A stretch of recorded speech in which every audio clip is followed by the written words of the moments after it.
শুভ সন্ধ্যা বন্ধুরা। আজ হলো ৯ জুলাই মঙ্গলবার। আজকের সন্ধ্যার বিশেষ বিশেষ খবরগুলি হলো: মুখ্যমন্ত্রী ডক্টর হিমন্ত বিশ্ব শর্মার করা ঘোষণা, নাম ভর্তির সময় ছাত্রছাত্রীদের কাছ থেকে রাজ্যের মহাবিদ্যালয়ে নেওয়া ৬০০ টাকা আগামীকালের ভেতরে ফিরিয়ে দিতে হবে, ঘোষণা মুখ্যমন্ত্রী ডক্টর হিমন্ত বিশ্ব শর্মার। রাতাবাড়িতে এক চাঞ্চল্যকর ঘটনা, বিয়ের ৪ মাসের মধ্যেই সব শেষ, রহস্য মৃত্যু গৃহবধূর। রাতেও বাবার বাড়িতে মোবাইলে ফোনে কথা হয়েছে, খুনের অভিযোগে মামলা। বিস্তারিত থাকবে প্রতিবেদনে। রাজ্যের মধ্যে এই প্রথম মিনি সুপার সাকার মেশিনের ভেহিকেলের উদ্বোধন শিলচরে।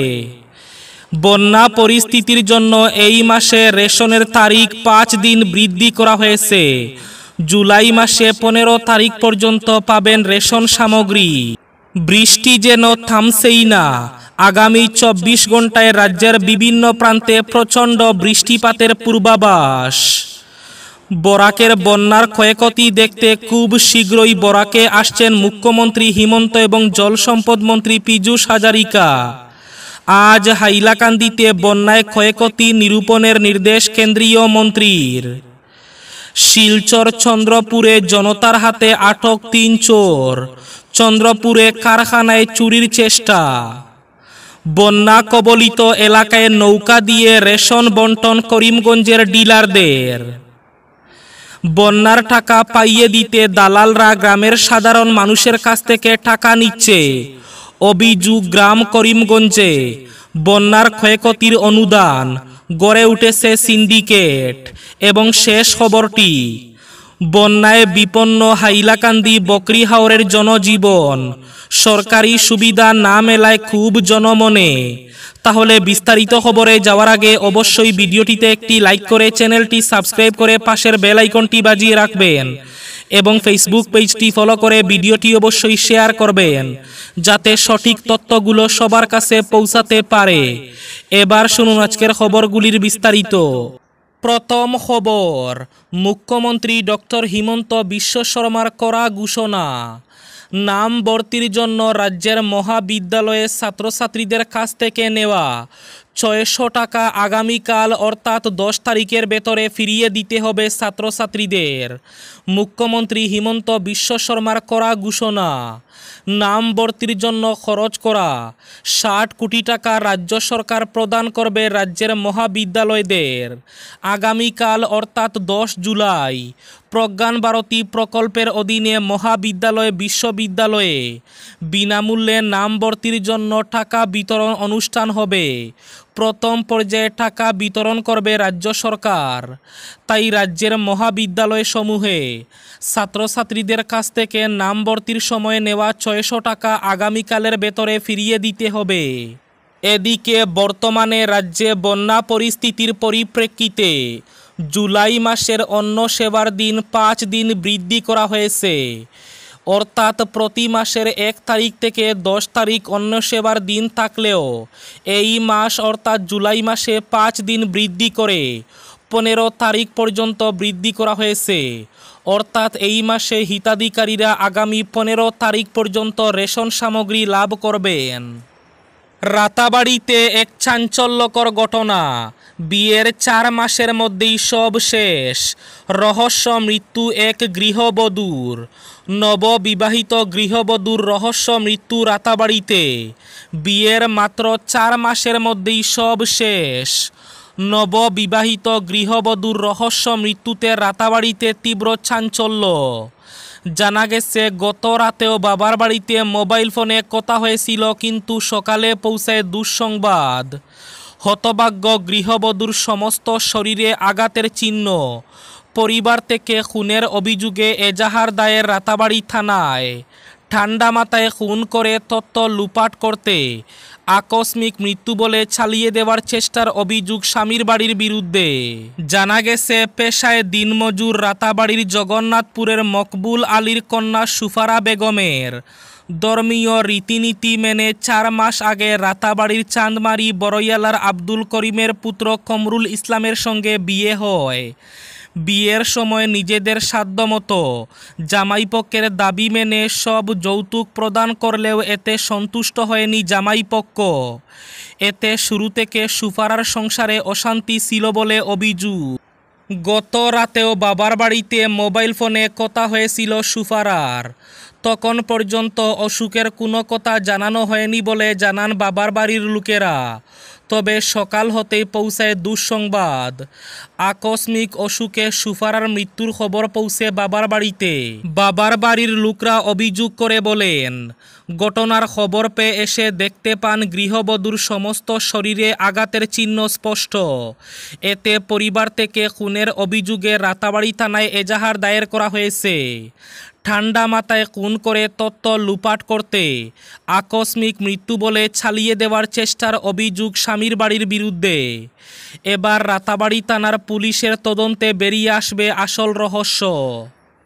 রাজ্যের মধ্যে এই প্রথম মিনি সুপার সাকার মেশিনের ভেহিকেলের উদ্বোধন শিলচরে।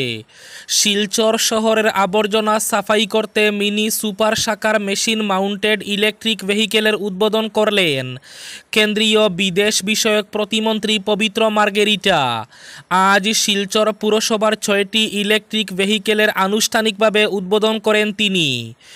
এ উপলক্ষে আয়োজিত অনুষ্ঠানে বক্তব্য রাখতে গিয়ে প্রতিমন্ত্রী মার্গেরিটা বলেন, 1,06,00,000 টাকা খরচে শিলচর শহরের দ্রুত আবর্জনা পরিষ্কারের জন্য ইলেকট্রিক ভেহিকেল গাড়ির উদ্বোধন করা হয়েছে।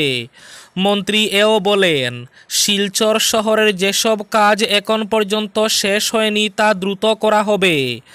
বিজেপি সরকার সব সময় জনগণের হয়ে জনগণের পাশে থেকে কাজ করে যাবে এবং মুখ্যমন্ত্রী শিলচর শহরকে উন্নত মানের শহর করতে কাজ করে যাচ্ছেন। এদিকে আজ হাইলাকান্দিতে বন্যায় ক্ষয়ক্ষতি নিরূপণের নির্দেশ কেন্দ্রীয় মন্ত্রীর।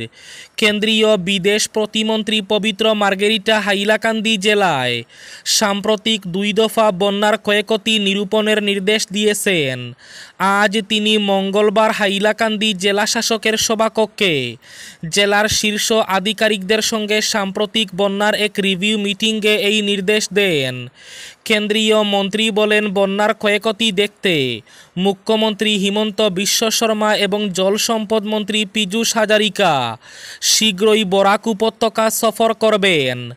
জেলা আয়ুক্ত নিসর্গ হিবারে বৈঠকে জেলায় 2টি দফার বন্যার ক্ষয়ক্ষতি সংক্রান্ত একটি পাওয়ার পয়েন্ট তুলে ধরে জানান যে 2য় দফার দোপার বন্যায় কোনো প্রাণহানি না হলেও প্রথম দফায় অনাকাঙ্ক্ষিতভাবে বন্যায় 4 জনের মৃত্যু।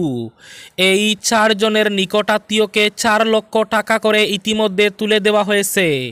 জেলা আয়ুক্ত জানান, রেভিনিউ সার্কেল পর্যায়ে ইতিমধ্যে ড্যামেজ অ্যাসেসমেন্ট কমিটি গঠন করা হয়েছে এবং আগামী 15 জুলাইয়ের মধ্যে এই কমিটি বন্যায় ঘরবাড়ি ক্ষতিগ্রস্তের প্রতিবেদন প্রশাসনের কাছে জমা দেবে। চন্দ্রপুরে একটি ওয়ান টাইম কারখানায় চুরির চেষ্টা, জনতার হাতে আটক 3 চোর। শিলচর কাটাল রোডের চন্দ্রপুর শিববাড়ির সম্মুখে ওয়ান টাইম কারখানায় চুরির চেষ্টা। কারখানায় চুরি করতে এসে জনতার হাতে আটক হলেন 3 চোর। জানা গেছে সোমবার রাতে একটি ওয়ান টাইম কারখানায় 3 চোর ঢুকে চুরি করার সময় স্থানীয়দের নজরে পড়ে বিষয়টি।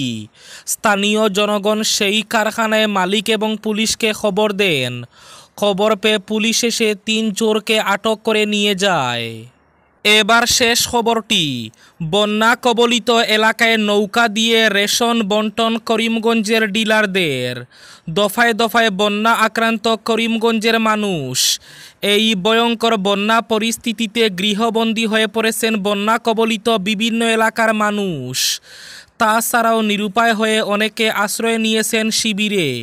কিন্তু এই কঠিন পরিস্থিতিতেও সরকারের নির্দেশনা অনুযায়ী নির্দিষ্ট সময়ের মধ্যে গ্রাহকদের গ্রহণ করতে হচ্ছে সরকারি বরাদ্দকৃত বিনামূল্যে রেশন সামগ্রী। অন্য সেবা দিন হিসাবে 1 তারিখ থেকে 10 তারিখের মধ্যে বায়োমেট্রিক প্রক্রিয়ার মাধ্যমে রেশন সামগ্রী বিতরণের নির্দেশ রয়েছে দোকানিদেরও। তবে এই মাসের জন্য 5 দিন বাড়ানো হয়েছে। সরকারি এই নির্দেশনায় প্রাণের ঝুঁকি নিয়ে নৌকায় চড়েও ই-পস মেশিনের মাধ্যমে করিমগঞ্জ জেলার বন্যা কবলিত বিভিন্ন এলাকায় রেশন বন্টন প্রক্রিয়া চালিয়ে যাচ্ছেন করিমগঞ্জ জেলার রেশন দোকানিরা। এদিকে বন্যার ক্ষয়ক্ষতির অনুদান গড়ে উঠেছে সিন্ডিকেট। অভিযোগ গ্রাম করিমগঞ্জে নামছে বন্যার জল, খুব ধীরে নামছে। এখনও করিমগঞ্জের গ্রামের রাস্তা বহু জলে রয়েছে, এখনও নিম্ন অঞ্চলে নামেনি বহু গড়ের জল। এখনও পর্যন্ত জাতীয় সড়কের পাশে তাঁবু খাটিয়ে বাস করছে যারা, এদের দুর্ভোগ যে কবে দূর হবে কে জানে।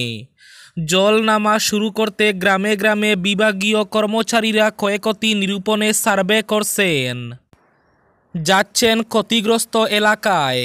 এখানেও গড়ে উঠেছে সিন্ডিকেট।